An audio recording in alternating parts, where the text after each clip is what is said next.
ओम श्री गणेशाय नमः। श्रीमात्से महापुराणे रसकल्याणी व्रतम नामो त्रिषष्टितमो अध्याय। रसकल्याणी व्रत की विधि और उसका महात्म्य। ईश्वर उवाच। अथान्यापि वक्ष्यामि तृतीयां पापनाशिनीं रसकल्याणी मे नाम पुरा कल्पविदो विदु। माघमासे तु सम्प्राते तृतीया शुक्लपक्षतः प्रातर्गर्वयेन पयसा तिले स्नानसमाचरेत्। सनापयेन मधुना देवी तथैवेक्षुर्सेन च दक्षिणाङ्गनी सम्पूज्य ततो वामानि पूजयेत्। गन्धोदकेन च पुनः पूजनं कुकुमेन वै। ललितायै नमो देव्या पादो गुल्फो ततोर्जयेत्। जङ्घाजानु तथा शान्तये तथैवोरों श्रिये नमः।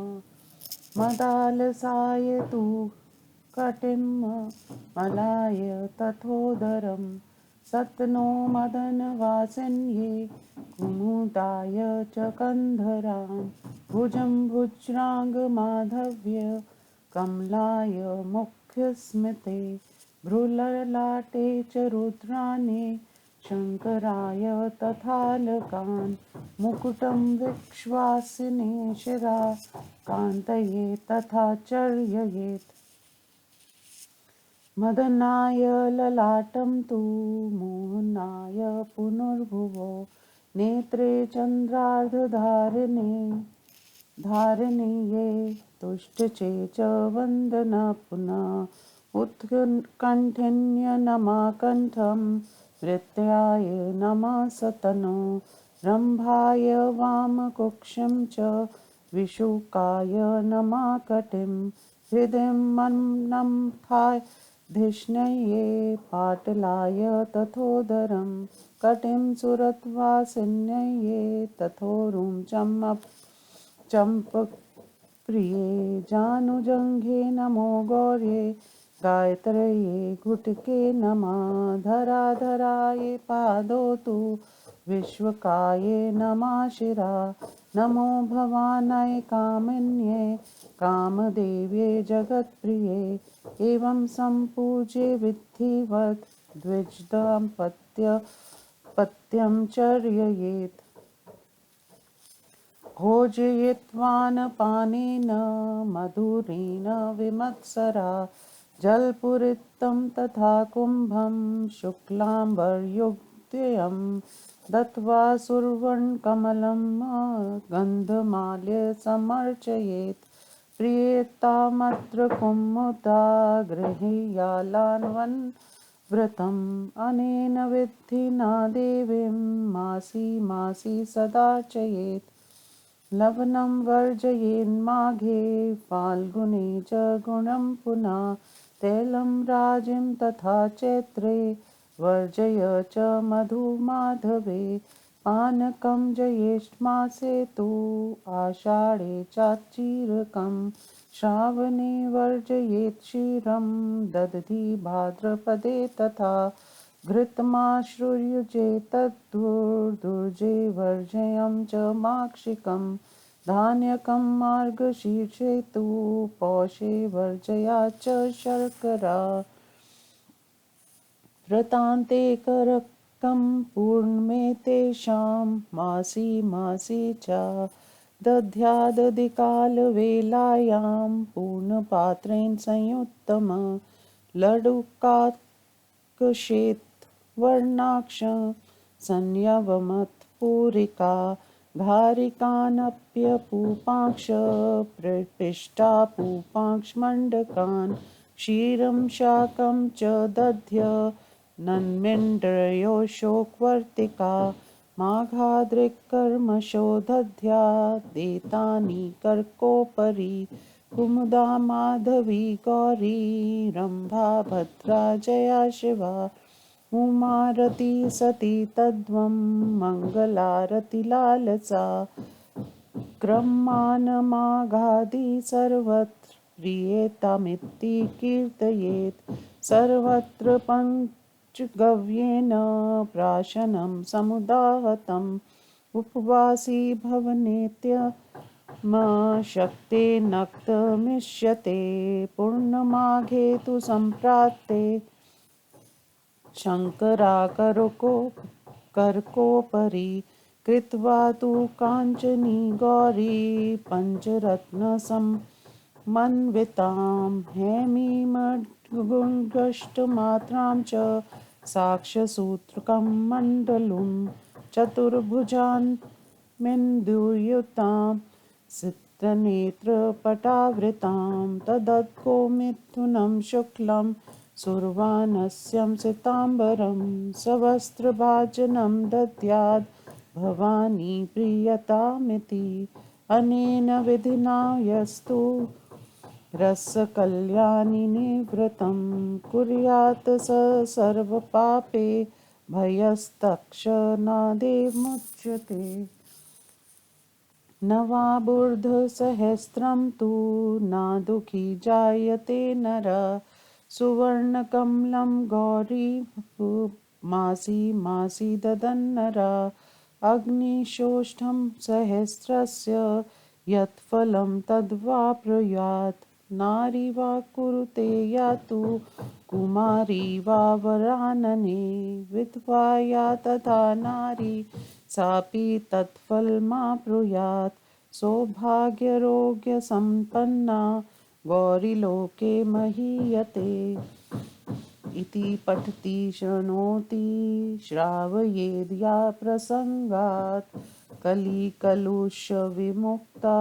पार्वती लोकमेति मतिमपि च नारायणा यो ददाति प्रियेयार्थ विबुधपति विमानेय नायका स्यादमोघः इति श्रीमत्स्य महापुराणे रसकल्याणी व्रतम नाम 33वां हिंदी अनुवाद।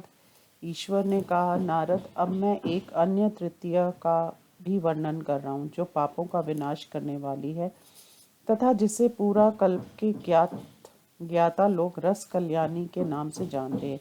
माघ का महीना आने पर शुक्ल पक्ष की तृतीया तिथि को प्रातःकाल व्रती को गोदुग्ध और तिल मिश्रित जल से स्नान करना चाहिए। इस प्रकार स्वयं शुद्ध होकर फिर देवी की मूर्ति को मधु और गन्ने के रस से स्नान करावे। तत्पश्चात सुगंधित जल से शुद्ध स्नान कराकर कुमकुम का अनुलेप करें। पूजन में दक्षिणा की पूजा कर लेने के पश्चात वामंग की पूजा करने का विधान है। ललिताय नमो से देवी की दोनों चरणों तथा दोनों गुल्फों को अर्चना करे। शांताय नमो से जंघाओं और जानुओं की, श्रेयाय नमो से अरुओं का, मदालसाय नमो से कटिभाग का, अम्लाय नमो से उदर का, मदन वासिन्य नमो से दोनों सतनों का, कुमुदाय नमो से कंधों का, माधवय नमो से भुजाओं का और भुजाओं के अग्रभाग का, कमलाय नमो से मुख और मुस्कान का, रुद्राय नमो से बाहों और ललाट का, शंकराय नमो से बालों का, विश्वासनीय नमो से मुकुट का और कांताय नमो से सिर का पूजन करें। उन पूजन का अन्य क्रम बतलाते हैं। मदनाय नमो से ललाट की, मोहनाय नमो से दोनों बाहों की, चंद्रार्ध धारणीय नमो से दोनों नेत्रों की, तुष्टय नमो से मुख की, उत्कंठीय नमो से कंठ की, अमृताय नमो से दोनों सतनों की, रंभाय नमो से बाईं कुश की, विशोकाय नमो से कटिभाग की, मन्मथाधिष्णय नमो से हृदय की, पाटलाय नमो से उदर की, श्रुतवासिनीय नमो से कटि प्रदेश की, चंपक प्रियाय नमो से अरुओं की, गौर्य नमो से जंघाओं और जानुओं की, गायत्र्य नमो से घुटनों की, धराधराय नमो से दोनों चरणों की, और विश्वकराय नमो से सिर की पूजा करके भवनाय नमो, कामनाय नमो, कामदेवाय नमो, जगत प्रियाय नमो कहकर चरणों में प्रणिपात प्रणाम करना चाहिए। इस प्रकार विधि विधान के साथ देवी की पूजा करके एक द्विज दंपति का भी पूजन करना चाहिए। उस समय व्रती अहंकार रहित हो, अर्थात विनम्रता पूर्वक उन्हें मधुर अन्न और जल का भोजन कराकर दो श्वेत वस्त्रों से परिवेष्टित एवं स्वर्ण निर्मित कमल सहित जल से भरा हुआ घड़ा प्रदान करे, फिर चंदन और पुष्पमाला आदि से उनकी अर्चना करे तथा इस प्रकार कहे, इस व्रत से कुमुदा देवी प्रसन्न हो, ऐसा कहकर उस दिन लवण व्रत ग्रहण करे, अर्थात नमक खाना छोड़ दे। इसी विधि से प्रत्येक मास में सदा देवी की अर्चना करनी चाहिए। व्रती को माघ में नमक और फाल्गुन में गुड़ नहीं खाना चाहिए। चैत्र में तेल और पीली सरसों या राई तथा वैशाख में मधु वर्जित है। ज्येष्ठ मास में पानक एक प्रकार का पेय पदार्थ या तांबूल, आषाढ़ में जीरा, श्रवण में दूध और भाद्रपद में दही निषेध है। इसी प्रकार आश्विन में घी और कार्तिक में मधु का निषेध किया गया है। मार्गशीर्ष में धनिया और पौष में शक्कर वर्जित है। इस प्रकार इन महीनों के कर्म से प्रत्येक मास में व्रत की समाप्ति समय सायंकाल के वेला में उपयुक्त पदार्थों से भरा हुआ एक करवा पूर्ण पात्र सहित ब्राह्मण को दान करे। इसी तरह श्वेत रंग के लड्डू, गोझिया, पूरी, घेवर, पुआ, आटे का बना हुआ पुआ, मंडक एक प्रकार का पिशक, दूध, शाक, दही, मिश्रित अन्न, इंडरी एक प्रकार की रोटी और अशोक वर्तिका सेवई, इन पदार्थों का माघ आदि मास क्रम से करवा के ऊपर रखकर दान करना का विधान है। फिर कुमुदा, माधवी, गौरी, रंभा, भद्रा, जया, शिवा, उमा, रति, सती, मंगला, रति लालसा प्रसन्न हो, ऐसा कहकर माघ आदि सभी मासों में क्रमश कीर्तन करना चाहिए। सभी मासों के व्रत में पंचगव्य का प्राशन भक्षण बतलाया गया है। इन सभी व्रतों में उपवास करने का विधान है। यदि उपवास करने में असमर्थ हो तो रात्रि में एक बार तारिकाओं के निकल आने पर भोजन किया जा सकता है। वर्षांत में पुनः माघ मास आने पर गौरी की एक सोने की मूर्ति बनवाएं जो अंगूठे के बराबर लंबी हो, वे 4 भुजाओं और ललाट में चंद्रमा से युक्त हो, उसे पंचरत्नों से विभूषित और 2 श्वेत वस्त्रों से आच्छादित कर दें। फिर करवा में शक्कर भरकर उसी के ऊपर उस मूर्ति को स्थापित करके रुद्राक्ष की माला और कमंडल सहित ब्राह्मण को दान कर दें। उसी प्रकार गौ के जोड़े को, जिनका रंग श्वेत और मुख स्वर्ण से मड़ा हुआ हो, जो श्वेत वस्त्र से आच्छादित हो, अन्य वस्त्र और पात्र के सहित दान करके भवानी प्रसन्न हो, ये कहकर प्रार्थना करनी चाहिए। जो मनुष्य इस विधि के अनुसार रस कल्याणी व्रत का अनुष्ठान करता है, वह उसी क्षण समस्त पापों से मुक्त हो जाता है और 9 अरब 1,000 वर्षों तक कष्ट में नहीं पड़ता। गौरी, इसी प्रकार जो मनुष्य प्रत्येक मास में स्वर्ण निर्मित कमल का दान करता है, वह हजारों अग्नि स्टोम यज्ञों का जो फल होता है उसे प्राप्त कर लेता है। वरार ने सद्वा स्त्री, कुमारी अथवा विधवा स्त्री कोई भी यदि इस व्रत का अनुष्ठान करता है तो वह भी उस फल को प्राप्त करती है। साथ ही सौभाग्य और आरोग्य से संपन्न होकर गौरी लोक में पूजित होती है। इस प्रकार जो मनुष्य प्रसंगवश इस व्रत को पढ़ता, सुनता अथवा दूसरे को सुनाता है, वह कलयुग के पापों से मुक्त होकर पार्वती लोक में जाता है। तथा जो मनुष्यों की हित कामना से इस व्रत का अनुष्ठान करने के लिए सम्मति देता है, वह इंद्र के विमान में स्थित होकर अक्षय काल तक नायक नेता का पद प्राप्त करता है। इस प्रकार श्री मत्स्य महापुराण में रस कल्याणी व्रत नामक 63वां अध्याय संपूर्ण हुआ। ओम नमो शिवाय।